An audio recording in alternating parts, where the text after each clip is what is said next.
Una lettera al prefetto, firmata da Giovanna Rossi, sindaco di Selvazzano Dentro, con 8 consiglieri comunali, 6 che l'hanno sempre appoggiata e 2 del Partito Democratico.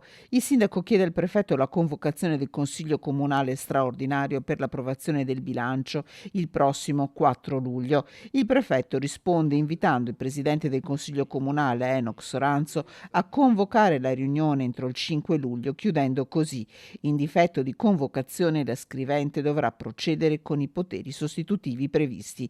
Un ultimatum a Soranzo, sindaco per 10 anni del suo comune, e da 4 presidente del Consiglio Comunale, capogruppo in Consiglio regionale di Fratelli d'Italia. Sono ore febbrili queste. In giornata a Soranzo arriverà anche un appello sottoscritto da 29 associazioni. Se la convocazione del Consiglio Comunale da parte del presidente Soranzo o da parte del prefetto ormai è certa, date possibili il 3, 4 o 5 luglio perché servono 24 ore per una riunione straordinaria, è l'esito a restare incerto. Il sindaco Giovanna Rossi può contare su 7 voti su 16. Il regolamento prevede che l'astensione sia calcolata come voto negativo. Fondamentale sarà la decisione dei 2 consiglieri PD che finora non hanno votato il bilancio. Le trattative su più fronti sono in corso. L'unica certezza resta una data, il 6 luglio, quando, se il bilancio 2022 non sarà approvato, partirà il commissariamento del comune fino a prossime elezioni.